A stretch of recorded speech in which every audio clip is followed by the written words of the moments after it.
La ausencia de libro, Nietzsche y la escritura fragmentaria, por Maurice Blachot.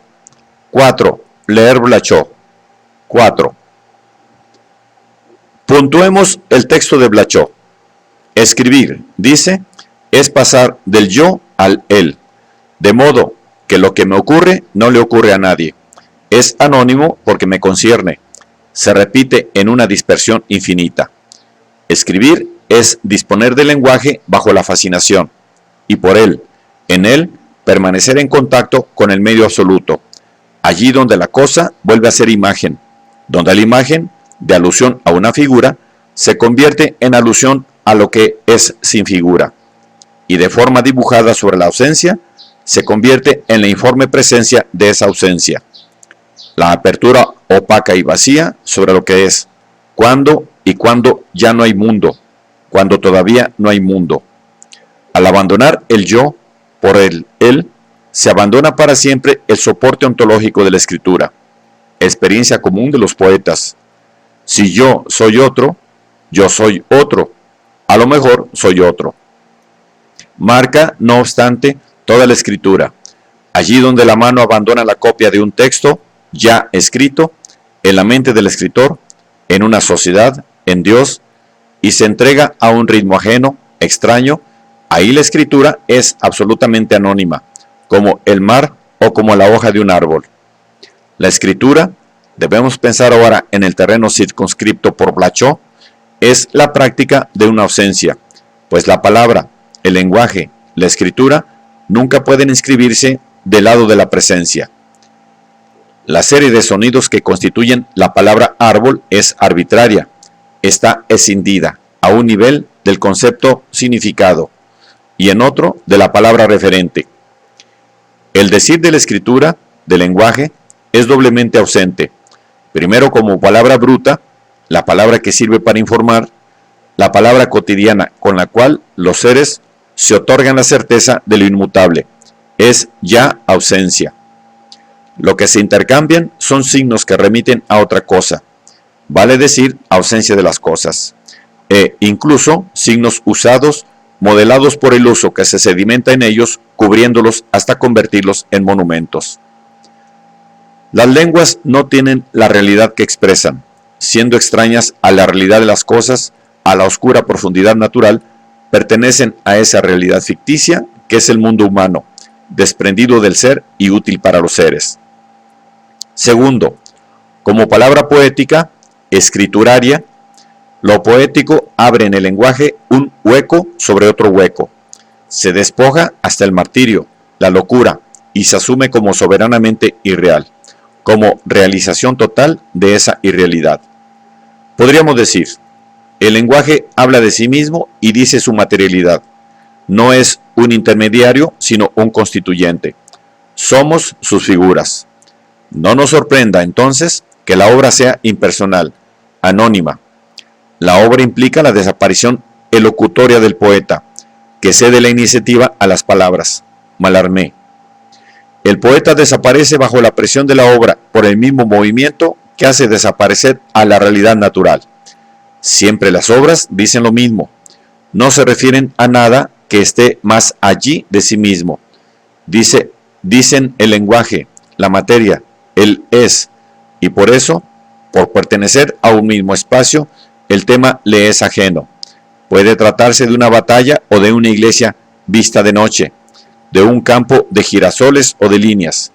Si el sujeto desaparece como sustancia, como hemos visto, su caída arrastra toda la constelación del dominio logocéntrico. No se trata solo de la caída del sujeto, yo o alma, sino de la caída de la presencia como tal. En última instancia, Dios, y aquí, de ese Dios a quien se llama autor. Un sujeto que fuera el origen absoluto de su propio discurso y lo construyera en todas sus piezas, sería el creador del verbo, el verbo mismo. Derrida. Todo texto, lejos de vincularse con una verdad eterna o con una subjetividad creadora, remite a su situación histórica con relación a otros textos. P. Solers.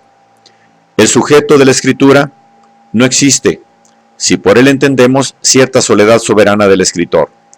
El sujeto de la escritura es un sistema de relaciones entre las capas. Derrida, al señalar la desaparición del autor, se niega la presencia de la obra, originariamente en un sujeto autor que la habría representado, comunicado en un texto, siendo este texto segundo en relación al original mental donde existiría como presencia. Pero si no hay un pretexto, un texto presente en una mente y luego su degradación en el papel, entonces, ¿qué sentido tiene hablar de autor, salvo como un puñado de músculos? Cuando se habla de autor, se habla, en realidad, de un dueño originario del sentido de la obra, pero la obra rechaza su apropiación, su autor, como un rayo o un trozo de hierro. Blachot dice, la ausencia del libro. Debemos recordar la importancia que le atribuye al reemplazo del saber absoluto, igual libro de Hegel, por la idea de obra en Mallarmé, producida esta última a partir de la crisis religiosa y su consecuente afirmación de ateísmo radical. Según Hegel, el ser verdadero del hombre es su acción. Al comentar esta afirmación, Kojève añade que el hombre es el resultado objetivo de su acción. Ahora bien, el resultado de la acción del sabio, vale decir, del hombre integral y perfecto, quien es la culminación del devenir de la realidad humana, es la ciencia. Pero la existencia empírica de la ciencia no es el hombre, es el libro. No es el hombre ni el sabio en carne y hueso, es el libro la aparición de la ciencia en el mundo, siendo esta aparición el saber absoluto. Aclaremos que el sabio es igual a Hegel, que la ciencia es igual a la filosofía de Hegel, y que el libro es la fenomenología del espíritu y la lógica o la Biblia. El fruto de la acción del hombre es imperfecto, se realiza en el tiempo, es el tiempo, mientras que la acción del sabio es perfecta, no tiene porvenir, no es un acontecimiento histórico. De ahí que la existencia empírica de la ciencia en el mundo sea el libro y no el hombre. El libro, incluso cambiando, es idéntico a sí mismo. El tiempo, donde dura, es así natural o cósmico, pero no es histórico o humano.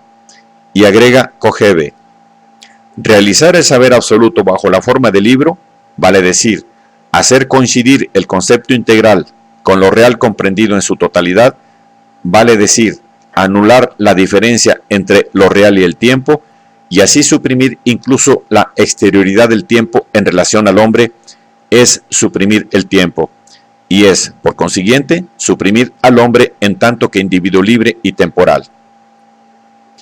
El espíritu, no tomado en su devenir, sino acabado y perfecto, vale decir que se debe a así en tanto que ciencia absoluta, es el libro.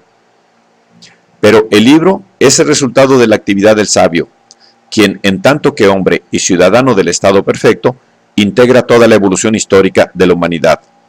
Así, esta historia no es sino la historia del libro, o más exactamente, de la evolución del saber que lleva al libro. La acción del sabio, vale decir de la ciencia, se separa del hombre y pasa al libro. El soporte material del movimiento perpetuo del concepto es, en adelante, el libro que se llama Lógica. Este libro, Biblia, es el Logos eterno encarnado. Para confirmar toda su interpretación, Kojève concluye, al ser necesario que la palabra del sabio se reconozca universalmente, es evidente que este reconocimiento solo puede obtenerse mediante la publicación de un libro. Pero al existir bajo la forma de libro la ciencia, se separa definitivamente de su autor, vale decir, del sabio o del hombre.